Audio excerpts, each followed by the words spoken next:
ফুলতলি সাহেব কিবলা রহমতুল্লাহ আলাইহি এমন এক দরজা আল্লাহর জমিনে খুলিয়া গেছেন যেটার নাম হইল দারুল কেরাত। এই দারুল কেরাত আপনার বাচ্চায় পড়ে, ছোট বাচ্চা আর অন্য ডিস্ট্রিক্টের একজন বড় আলিমে তিলাওয়াত করেন। আল্লাহর শুকরিয়া, ইনশাআল্লাহ এই বাচ্চার তিলাওয়াত লাগে কোন অন্য ডিস্ট্রিক্টের আলিমে তিলাওয়াত করিয়া দেওয়া সম্ভব নাই। আল্লাহর নবীর দরবার তনে এই দারুল কেরাত লাগি ফাঁসিয়া দেওয়াইছে। আব্দুল নূর গড়গাফনি সাহেব জৈন বদরপুরি সাহেব লগর ফির সাহেব বড় ওলি আল্লাহ রাত ঘুমাইছেন। আল্লাহর হাবিবার দিদার নসিব হয়েছে।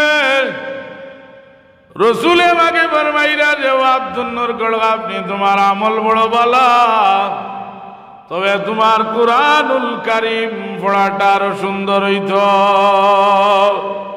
স্বপ্নের মাঝে জিগাইলা ইয়া রাসূলুল্লাহ, ইয়া হাবিবাল্লাহ, কোন জায়গাত গেলে আমার কোরআন শরীফটা বিলকুল সহি হয়ে যাব? আব্দুল নূর গড়গাফনি কইন, আল্লাহর হাবিবে আমারে ইশারা দিয়া দেখাইছেন।